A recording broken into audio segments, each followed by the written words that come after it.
should terminate the Constitution of the United States, should never again have a chance to stand behind the seal of the President of the United States. We ought to say to Kamala Harris, you are fired. Your policies didn't work. Your agenda doesn't work. Pulling me away from my position as Congresswoman. All you did was take some of the strings off. Hello, thanks for being with us. I'm Caitlin Huey-Burns in Washington. Welcome to America Decides. It's day 2 for the new Democratic ticket on the campaign trail as Vice President Kamala Harris and her new running mate, Minnesota Governor Tim Walz, speak to voters in states that could decide the 2024 election. Meanwhile, the Republican nominee for vice president wasn't too far away. Senator J.D. Vance makes his case for the Republican ticket in the same states his rivals are visiting. But first, President Joe Biden sat down for an exclusive CBS News interview, his first since announcing he would no longer seek a re-election. Our Weijia Jiang and Robert Costa, who did that interview, are both here with me in Washington. Great to see you both covering all angles of this campaign. Bob, I want to start with you because you just sat down this afternoon with President Biden in the residence, as we saw in that clip. I want to play a little bit of sound of your interview. Are you confident that there will be a peaceful transfer of power in January 2025? If Trump wins, no, I'm not confident at all. I mean, if Trump loses, I'm not confident at all. He means what he says. We don't take him seriously. He means it. All the stuff about if we lose, there'll be a bloodbath. Have to be a stolen election. Look what they're trying to do now in the local election districts where people count the votes. They're putting people in place in states that they're going to count the votes, right? You can't love your country only when you win. You can't love your country only when you win. We've heard him say iterations of that before, but I'm curious what you make of that exchange and any other thoughts you have from this interview. Great to be with both of you. Pretty serious comments from President Biden. We talked about democracy in the course of our conversation today. And it's 7 years ago this month that Charlottesville, the white supremacy march, happened. That was a moment in time that pushed Biden to think about running for the presidency in 2020. Ultimately, he runs and wins, as we all know. But to hear a sitting president of the United States sitting in the White House and say publicly that he's alarmed about the state of American democracy and he's not confident that there will be a peaceful transfer of power if the Republican nominee wins is, relatively speaking, an historic statement, a stark statement, and it reflects where President Biden believes this country is at a crossroads in terms of democracy and politics as former President Trump moves closer to the White House. He believes Vice President Harris is in a strong position. He voiced full support for her in our interview. At the same time, he kept coming back to his concern about the country, about Trump, and about American democracy. And my takeaway as a reporter is that this is a president who at this stage in his term with 5.5 months left is sounding the alarm for the country about his view of the fragility of American democracy. Yeah. Well, I was just going to say his concern about the threat to democracy has shaped so many of the most important decisions in his political career. Yeah. He initially said he was going to be a transition candidate to get through Donald Trump. That's why he ran in 2020.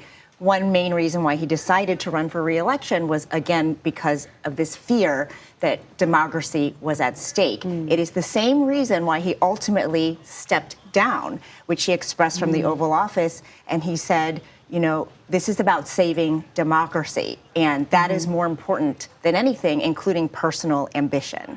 So this is a very important topic for the president, something that guides him through his days. And as you say that, you know, Kamala Harris has, you know, the ticket has been announced. Kamala Harris announcing Tim Walz yesterday.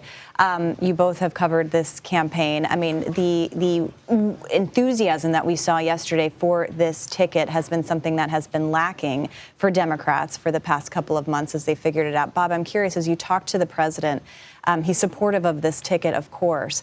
But any other kinds of insights into his decision not to seek re-election after all? Well, the full interview were on CBS Sunday Morning on August 11th, and he did voice support for the ticket. He's going to be on the campaign trail, no doubt about it. And what's interesting is in that clip, you hear him talking about not just Trump as a threat, in his view, but he believes Republicans across the country who are aligned with former President Trump are preparing to contest the election if Trump loses and to have a real forceful presence in terms of certifying the election. When President Biden was inaugurated, he had a line in his inaugural address. He called it a winter of peril. He believed the country was not only suffering from a pandemic, but was suffering from a collapse of democratic institutions, the democratic process, because of what had happened on January 6th, just days before January 20th, 2021.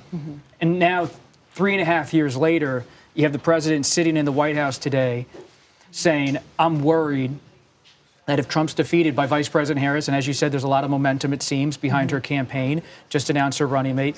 But even if she wins, it doesn't solve the problem, in his view, of dealing with what he characterizes as a Republican Party, for the most part, that's aligned with Trump and ready to do his bidding if he wants to contest the election, not just in the courts, but in state legislatures.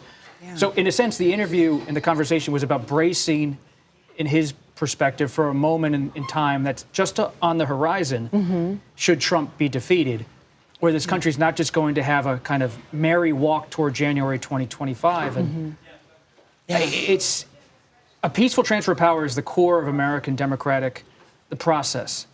If you talk about American democracy, you're talking about in August 1974, 50 years ago this month, Richard Nixon gets on the helicopter and goes away, and Washington famously had a normal night the night Nixon put his fingers in the air and left. People went to restaurants. They had a normal time. The country moved on because there was a peaceful transfer to Ford. That's an assumption. It's not a guarantee in the view of Biden. Yeah, and we've done a lot of reporting in states like Nevada where there have been efforts underway to kind of influence the people who are going to be actually counting the votes. So he's not far off to suggest that this is kind of an infrastructure type of thing. Weija, to you, yesterday we saw Harris and Walz speak together, but what struck me too was Harris has been describing herself and this ticket as the underdog ticket.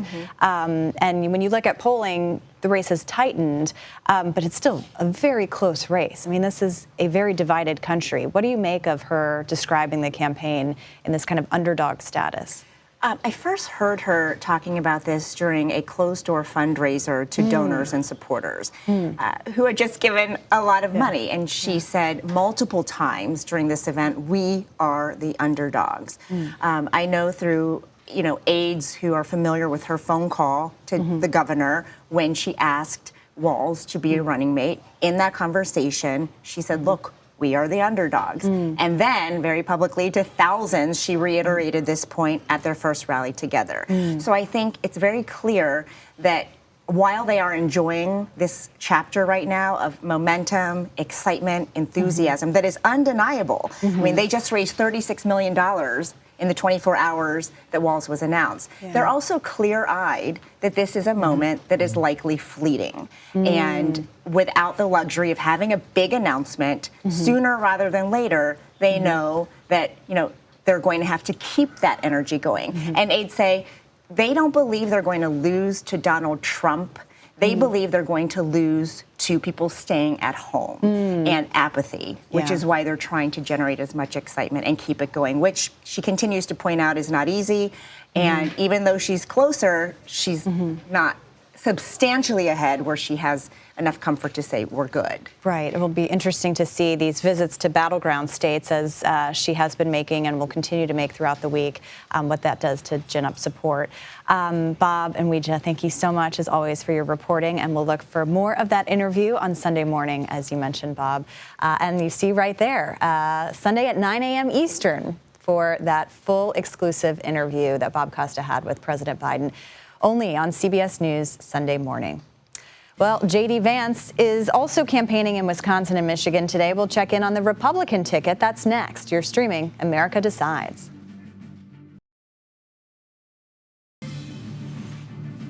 And welcome back to America Decides. Today, Republican vice presidential nominee J.D. Vance also made campaign stops in Michigan and Wisconsin. Our Katrina Kaufman is traveling with Vance. Katrina, good to see you there. So J.D. Vance is taking aim at the Democratic ticket during these stops today. I want to play a little bit of what he had to say. This is a radical human being who comes from the far left wing of the Democrat Party. And what Kamala Harris is telling all of us by selecting Tim Walz is that she bends the knee to the far left of the Democrat Party. She's done it every single time in government. She's done it in who she selected as her VP nominee. And she will do it if the American people give her a promotion to President of the United States. So, Katrina, Vance has been essentially going and following Harris and Walz to all of these campaign stops that they are making in these battleground states. What else did he have to say about these stops, at these stops? Hi, Caitlin. Good to be with you. So he's really using this opportunity to go off after Harris and Walz and their records. Today, I'm actually at Wallard International, which is the factory here in Eau Claire, where he was speaking earlier. And he was talking a lot about Harris's policies in relation to the border, how she wants to decriminalize illegal immigration, how her open border policies allow drugs to come over the border. And he connected this to his own personal narrative, because he was raised by a mother who was an addict. It was a very challenging childhood, and he says that if we have policies like the ones that Harris wants, that it allows drugs to come over, and maybe if we'd had stronger borders, he would have had a different upbringing. He also criticized her on the economy. And regarding Walz, he is going after Walz and his military record. Walz spent time in the National Guard, and one thing that he's been saying is that when Walz was pushing for gun control in Wisconsin, there was an ad where Walz said that we shouldn't have, or Vance alleges that he said that we shouldn't have weapons on the street that I used in the military. Walz says the word that he used is actually carried, but what Vance is saying is that Walz is claiming that he spent time in war. He's saying, basically having stolen valor, and he's being very critical of Walz for this. And I mentioned that Vance is kind of following Harris on these stops. They actually overlapped on the tarmac earlier today. I think we have a little bit of that exchange, if we can play it. One, just get a good look at the plane, because hopefully it's going to be my plane in a few months. But I also thought you guys might get lonely because the vice president doesn't answer questions from reporters and hasn't for 17 days. All right, so what is the strategy here from Vance following Harris to these stops? You know, Caitlin, I'm glad that you showed that clip, because I think, for one, it shows that he's being even more aggressive with the strategy. You know, for one, Harris had already set up this battleground state tour to debut her new running mate. Vance then set up all of these proximate stops. He's now going over to her plane, talking to her press pool, and here, when he was asked about this today, he said that he wants to put out the alternate narrative, that someone has to be able to tell their side of the story to the media. And something that I noticed here is that he was really focused on local media. He almost exclusively took questions from local media outlets, and I think it shows that he's really trying to make sure that he reaches the local populations here with his messaging that is in the media, along with these narratives that are coming out on Harris and Walz's tour. All right, very interesting indeed. Katrina Kaufman on the campaign trail for us. Thank you so much. Thank you, Madam Vice President, for the trust you put in me, but maybe more so, thank you for bringing back the joy. And as Kamala Harris and Tim Walz energize the top of the Democratic ticket, are down ballot races feeling the same joy? Well, we'll take a closer look at that's coming up next on America Decides.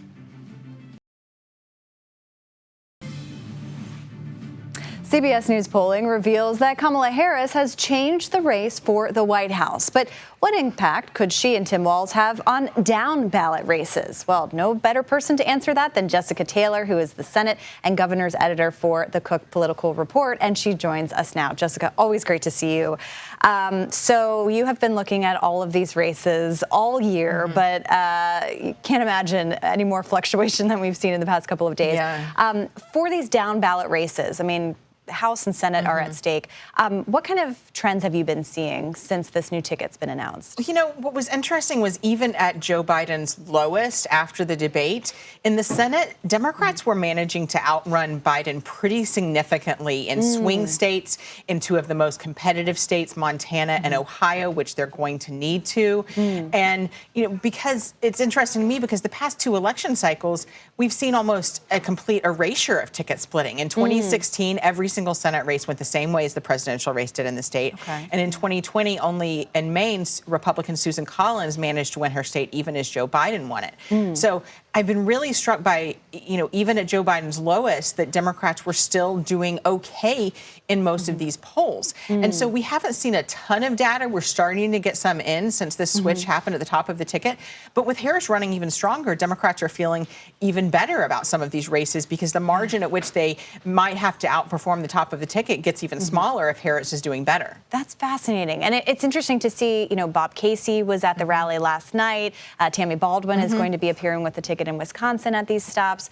I'm curious, too, with the selection of Tim Walz as the vice presidential pick, there's a discussion about how much that kind of decision sways voters. But for down ballot races, could you see any effect on that Walz could have? You know, even before the switch happened, I was talking with Republicans, and they argued to me that if it was Harris, that she wouldn't play as well in the Midwest as Biden would, you know, because he's from Scranton. He has this sort of blue-collar appeal, you know, that Harris was this, you know, San Francisco liberal.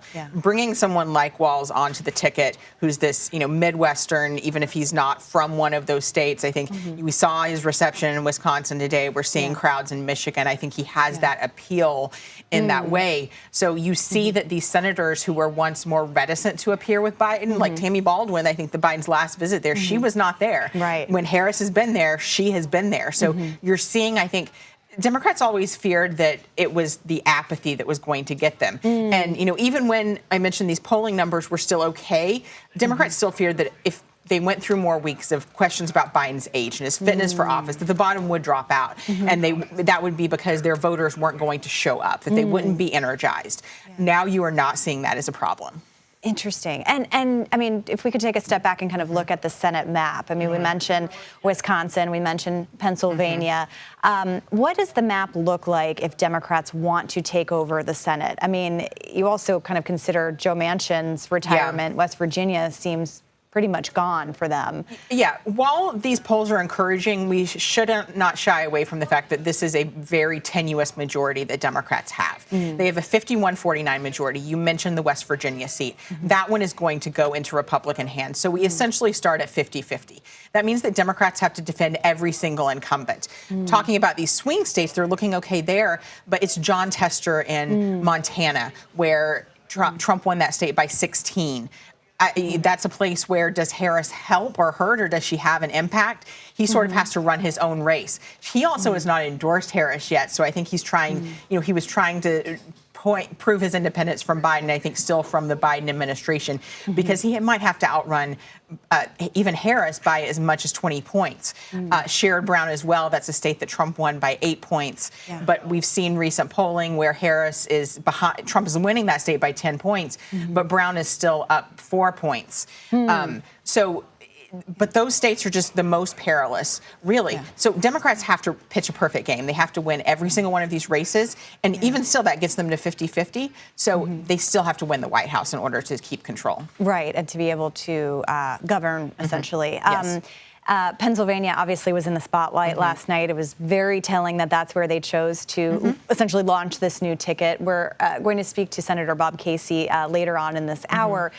Tell us about that race specifically, because Pennsylvania is a must-win for whoever wants to become president. Yeah, this is actually the state that Democrats flipped an open seat last cycle, which was really unexpected. Casey has been there in the Senate since 2006. He has a famous name in the state. His father was governor. He's running against Republican Dave McCormick, who ran last cycle, lost in the primary to Dr. Oz. Very close race. McCormick is a much stronger candidate. They're still hitting him over some of his out-of-state ties. He still owns a house in Connecticut over ties. He was a hedge fund executive over ties to his business in China. And this is a place where Casey needs that turnout. He needs that type of energy that you saw last night. You know, I was talking with people in the most recent days because, of course, Governor Josh Shapiro was the runner-up. That they were very much worried about what Shapiro would do if he were on the ticket. But you saw that type of energy last night. You know, polls that we show, Casey still has a small single-digit lead, but he has consistently been ahead. Casey McCormick is sort of running behind Trump's numbers. You know, I think a lot of voters, they're not as attuned to these Senate races yet. And so you have these Republicans that are running behind Trump. If they can match him, then those races become tighter. But right now, we do see voters differentiating between their vote for president and their vote for Senate. Yeah, and Donald Trump will be on the campaign trail in Montana later this weekend, campaigning for the Senate race there. Always good to see you and too, break these Caitlin. races down. I know a lot could change between now and then, so we will keep talking to you. Jessica Taylor, thank you so much. And coming up, from online beauty influencer to campaign surrogate, how your social media feed became the newest election battleground. Plus, longtime Pennsylvania Senator, as we mentioned, Bob Casey, took to the stage with Kamala Harris and Tim Walz last night. But how will the new Democratic ticket impact his re-election bid? We'll ask him next. You're streaming America Decides. Vice President Harris, over and over again, has proven that she's ready to serve as our president and our commander-in-chief on day one. And that was Pennsylvania Senator Bob Casey praising Vice President Kamala Harris as she and Tim Walz kicked off their tour of battleground states in Philadelphia. And Senator Casey joins me now from Pittsburgh to talk more about the presidential race and his own re-election bid. Senator, thank you so much for being here. We really appreciate your time. So, as I mentioned, you are in one of the most competitive Senate races in the country right now, one of those who could determine the balance of power in the upper chamber. How does this new ticket change the dynamics of your race? Well, Caitlin, as you saw yesterday, just great energy in that room. I've rarely, if ever, been at a rally for a national ticket that had that much energy. It kind of reminded me of 2008. But it also gave a candidate like me a chance to lay out the differences between my opponent and me. You know, Dave McCormick and I don't agree on almost anything. And when it comes to basic rights, whether it's women's rights, workers' rights, voting rights, he's on one side, I'm on the other. I want to protect all three. He's been for the abortion bans and the won't support the voting rights legislation and won't support workers' rights by way of legislation. So we were able to lay out those differences, especially when it comes to economic issues. And I know you were supporting your governor, Josh Shapiro, for the vice presidency, but I'm curious if there's anything that you believe Walz brings to the ticket that Shapiro may not have.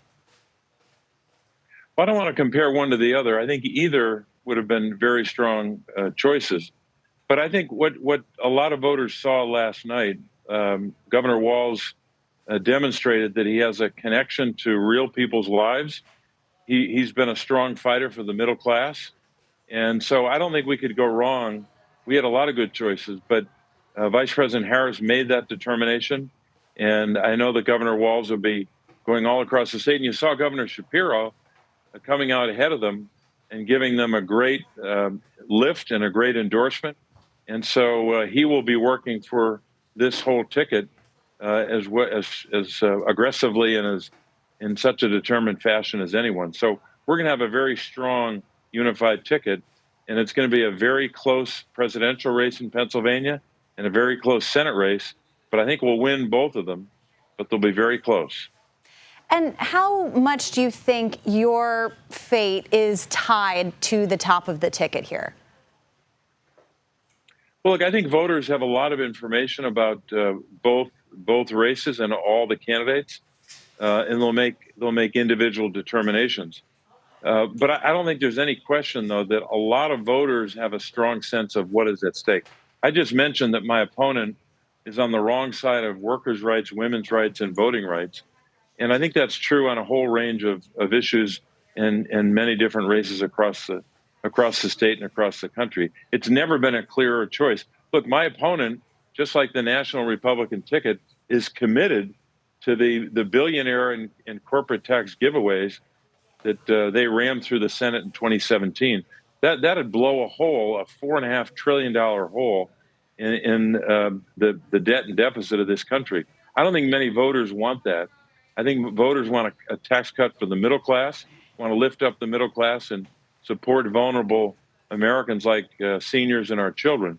So I think that the contrast is going to be clear. What I have to do as a candidate is make sure they know those contrasts and make sure that I get as many people to go to bobcasey.com. And you mentioned your opponent, McCormick. He's been running political ads against you for endorsing, quote, the most liberal nominee ever. I'm curious what your response to that is, particularly after Harris selected someone who is widely considered one of the more progressive governors in the country. I think Dave McCormick should look at the ticket he's running on. They've got some real problems there. They've got a candidate at the top with a lot of problems, and this vice presidential choice has been, I think, a net negative. So I think that when voters take a look at both sides, they're going to see big differences. But I'll tell you, one of the biggest problems that Dave McCormick has right now is people in our state are concerned about those middle-class issues, economic issues, but they're also concerned about fentanyl coming into our country, and they want us to do something about it. I voted for the strongest border security bill in American history. My opponent's against it. And now we find out that when he was a hedge fund executive, he invested in the largest producer of fentanyl in China. So I think one of the reasons he's going to be talking about the national ticket is because he's got a lot of questions that have to be answered by him as to why he would invest millions of dollars in the largest producer of fentanyl in China. And our CBS News polling estimate shows that Harris and Trump are tied in your state. We know Pennsylvania is going to be close. It's been close in the last two elections. What is kind of what's at stake here in terms of Pennsylvania determining this election? Is it a must-win state for Harris? I think it's a must-win state for Kamala Harris and Tim Walz. It's also a must-win state for me because we can't maintain our Senate majority without winning both races. But as I said, I think both will be very close. The last presidential was a whopping 1.2% for Joe Biden, and so we expect a very close race for both. But I think people know what's at stake. I think it's easily the most important presidential election of any of our lifetimes. All right, well, we will be staying tuned as we always do, and I'm sure I will be spending a lot of time reporting in Pennsylvania over the coming days, so we will see you out on the campaign trail. Senator Bob Casey, thank you very much for your time. We appreciate it. Caitlin, thank you. And in simpler times, campaigns enlisted door knockers and phone bankers to bring in votes. But this cycle, social media influencers are being deployed to win voters all across the internet. Our Jolene Kent reveals their sophisticated and expensive tactics. Look at the volume in this hair. 23-year-old Awasane made a name for herself dispensing beauty tips on TikTok. I just peed in the White House. So when she posted this video of her White House bathroom break, her 500,000 followers took notice. I was just shocked. I was like, did you guys see that marble? Sane, who met us in Houston, was one of a few dozen influencers invited to the White House to watch the State of the Union and meet President Biden. He said to us, the collective presence in this room has more viewership on Gen Z than all of traditional media combined. So here's my birth control vlog. It was this viral video she posted after the fall of Roe v. Wade Over the United States in my uterus? that initially caught the attention of a Democratic super PAC. On the right, Turning Point USA has mobilized influencers for years, raising nearly $200 million since 2020. You realize they're coming for you guys next. Now, Democratic organizations are flooding the creator community with cash and providing behind-the-scenes access. Come with me to meet the President of the United States. We just have to be working with them, and if we're not, we're missing a huge way that voters are getting information about the world. Rob Flaherty runs digital strategy, previously in the Biden White House and now for the Harris campaign. campaign. You think you just fell out of a coconut tree? He called the highly memeable Harris a massive asset as the campaign reaches out to thousands of influencers. What kind of coaching do you give influencers acting on behalf of the Harris campaign? Talking points, resources, base language. While Flaherty says the Harris campaign does not pay influencers directly, CBS News found a constellation of other Democratic political organizations that do. In May, Future Forward, the super PAC supporting Harris, hosted panels like Gaming the Algorithm and how advocacy can benefit your business. In the first 100 days of a Republican presidency under Trump, Project 2025 talks about sacking thousands of civil servants. Last month, Sunay says she was hired by Protect Our Care, a progressive advocacy group that relies on anonymous donors. She made a video warning about Trump's second-term agenda. They almost help you script it, right? Right, definitely. She takes their talking points and puts them into her own voice, saying she always discloses when she's being paid. What's your rate? So a video just for a creator in my size, an average can go from $3,000 to $10,000 depending and upwards. This is a bid by campaigns to create authenticity at a small scale. University of Pittsburgh's Sam Woolley studies political influencers. How can you tell what is a genuine grassroots expression of political opinion versus what's being paid for? If you see multiple influencers spreading the same exact message, you can start to realize, some kind of coordination is going on. Next up for Sunay, the Democratic National Convention. They just told us that if we wanted to put on our own show, that they would give us all the resources to do that. The Democrats are rolling out the red carpet. Definitely, and I'm glad to be on it. Jolene Kent, thank you. And the state of Utah has ordered 13 books to be removed from every public school classroom and library. The books include titles by Margaret Atwood, the author of The Handmaid's Tale, and by Judy Blume, author of books like Are You There, God? It's Me, Margaret.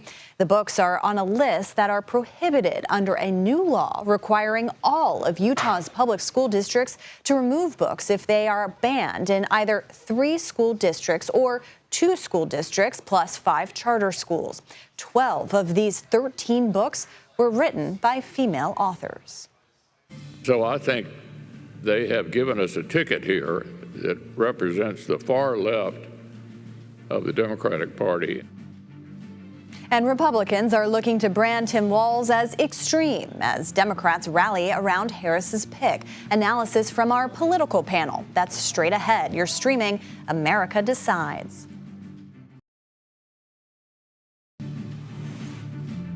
Progressive and centrist Democrats have united behind Kamala Harris's pick of Tim Walz as her running mate. Senator Joe Manchin said the governor will help bring back normality to Washington. Here was Congresswoman Alexandria Ocasio-Cortez. Governor Walz is a uniter, that Vice President Harris is picking a uniter for not just the Democratic Party, but for the entire United States. And let's bring in our political panel, Sabrina Rodriguez and Susan Glasser. Sabrina is national politics reporter for The Washington Post, and Susan is a staff writer at The New Yorker and is the author of The Divider, Trump in the White House 2017 to 2021. Great to have both of you with us. I know we've been covering a whirlwind of 6 weeks in politics. Susan, I want to start with you and this idea of Democrats uniting behind Walz and Harris. It feels like a complete shift in this race. Yeah, I mean, there's no question. It's the 6 weeks that, that changed the race. It'll be the stuff that books are written about, that history is written about, and there's still a lot we don't know. But what we do know is that Harris has chosen a vice presidential candidate who so far, and it's very early days, certainly more than passes the first do no harm test of any vice presidential candidate. And, that's not nothing, by the way. The candidates who have chosen problematic vice presidents have found it difficult to win election, thinking of that Sarah Palin choice by John McCain, or ultimately Dan Quayle certainly didn't help George H.W. Bush. Walz has had a rapturous reception. That rally last night was something really extraordinary. You have to reach pretty far back in our recent political history to find, I think, a campaign and a candidacy filled with such not just excitement, but the word that Waltz used was joy. This is not a word that Democrats were using 6 weeks ago. Yeah, that's exactly right, Susan. A market shift, at least in that kind of rhetoric there. Sabrina, to you, I believe you're in Wisconsin covering Kamala Harris's latest stop. The Republicans have been focusing on Walz's time as governor, but particularly in Minneapolis in 2020 in the wake of the murder of George Floyd. Tell us a little bit about that criticism. I mean, what we've seen so far is them kind of sharpening their attacks on his handling of that unprecedented civil unrest that we saw in 2020. It's something, though, that is very clear that Tim Walz knew would be a line of attack. With the first rally last night in Philadelphia and the one today in Eau Claire, he specifically has a line in his remarks where he talks about making no mistake that violent crime was up under Trump's presidency. So it does seem like a pointed reference to sort of redirect from the focus on it. But I'm sure we are going to be seeing ads cut in the coming days that point to the unrest that we saw in the riots that we saw in Minneapolis and the millions of dollars of damages and people arrested. And that will be a focal point. But it's clear, this has only been a day. It was announced literally yesterday. So I'm sure there is going to be sort of a retooling of, okay, what are the strategies that work? What are the criticisms that stick? And we'll be seeing Republicans probably using this and a variety of other attacks on Governor Walz in the weeks to come. Yeah, hard to believe it's only been about 24 hours since he kind of came from relative obscurity and now is the vice presidential candidate. Susan, the other vice presidential candidate, J.D. Vance, has also been on the campaign trail. He's essentially been following the Harris campaign to these various stops in the battleground states. I'm curious what you make of that strategy here.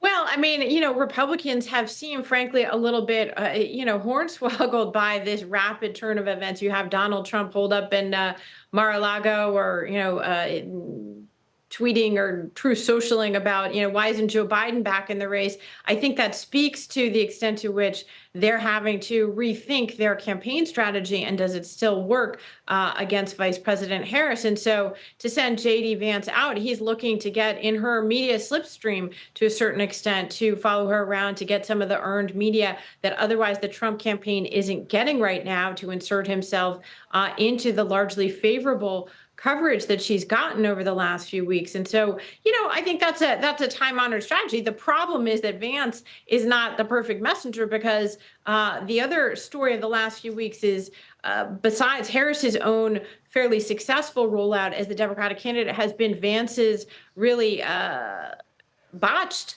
introduction to the American people as a national candidate. And so by putting himself back in the center of attention is not necessarily calling attention away from Harris in the way that Republicans might like to have it. I listened to a little of his press conference in Wisconsin earlier today. Reporters are shouting questions at him like, how weird are you? Or why are you so unlikable? Why are you so unpleasant? What about the cat ladies? And obviously, this is not necessarily the kind of media news that is likely to get more votes for the Republican ticket. I am struck by the extent to which Donald Trump himself has been largely absent from the campaign trail, running what Trump might call a very low energy campaign if he was using the term applied to a different candidate.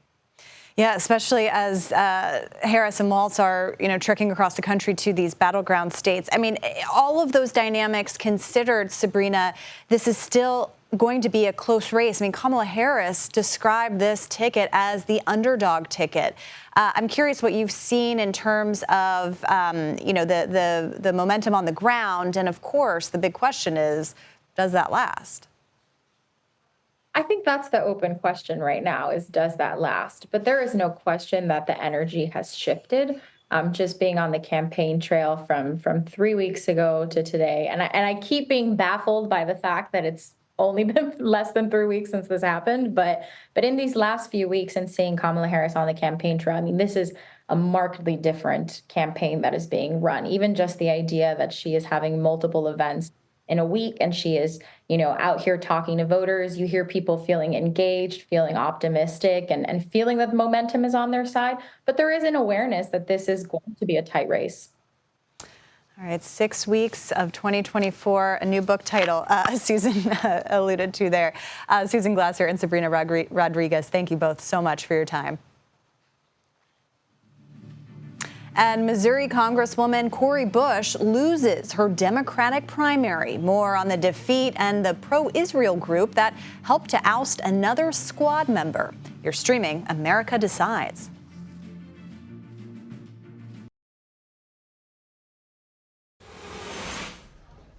Missouri Democratic Congresswoman Cori Bush, known for being part of the squad, will no longer serve in Congress next year. She lost her re-election bid yesterday to primary challenger Wesley Bell. Bush is now the second member of the squad to be ousted from office this year. New York Congressman Jamal Bowman also lost a primary contest in New York back in June. Our own Hunter Woodall joins us now to discuss all of this. Hunter, good to see you. I know you've been covering all of these races. We just mentioned Jamal Bowman's race last month, or in June rather. Are there any similarities between that race and this race with Cori Bush? Absolutely. This is obviously, as you mentioned, the second member of the so-called squad that has been ousted in a primary. I will note, obviously, Representative Bush actually won her way to Congress in a primary in 2020. So obviously that was an upset. Then she unseated an incumbent. But there are some differences too, because both Bowman and Bush brought in some controversies into this race. I'll note CBS News reported in January 2024 that Representative Bush was being investigated by the Department of Justice over the potential misuse of funds. And that obviously, these are controversies that can linger on voters' minds. But also what's happening overseas, the war between Israel and Hamas loomed large in this race, and pro-Israel groups spent heavily to try and oust Bush, similar to how they did with Representative Bowman. And as we're talking about progressives, we also know that Kamala Harris announced her running mate yesterday, Tim Walz. I know you covered him very extensively as a reporter covering Minnesota. He's been labeled as a progressive. At the same day, you have Cori Bush losing her race.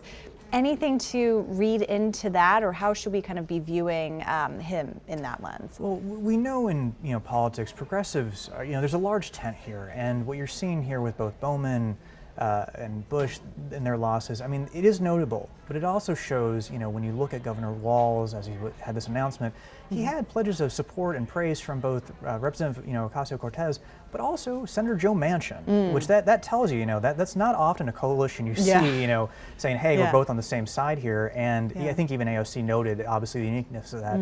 So I don't think this shows a wane in progressive strength, but it does obviously show that you go too far to the left. Voters can respond to that. You have controversies. Voters can have their say. And these primaries, especially low turnout ones with heavy spending, anything can happen. Yeah, a lot of money in that race. That's really incredible. Speaking of AOC, Alexandria Ocasio-Cortez, the congresswoman from New York, also a lead member of the squad. She was on CBS Mornings this morning. Let's take a listen to what she had to say.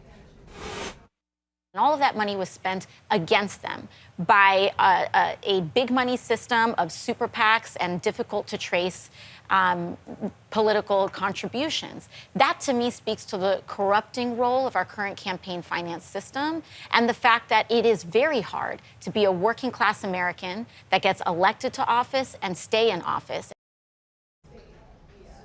So she's talking about the money being spent in this race. Is that, for a primary, a summer primary, is that what we should expect, the kind of money coming in? It's hard to tell because obviously, what I think is notable here is both Representative Bowman and Representative Bush have been critical of Israel even before, what we saw happen, obviously, October 7th when the war started. But that, criticism ramped up, their concerns about what's happening overseas, ramped up, and also the scrutiny of those views. And when we see all this outside spending, I'm looking here, according to Ad Impact, the United Democracy Project, which is linked to the American Israel Public Affairs Committee, spent heavily to oust both Bush and Bowman. And, it's unclear, is this more of a, hey, the war has taken on this outsized attention in the Democratic Party, or is this obviously just something limited to this cycle?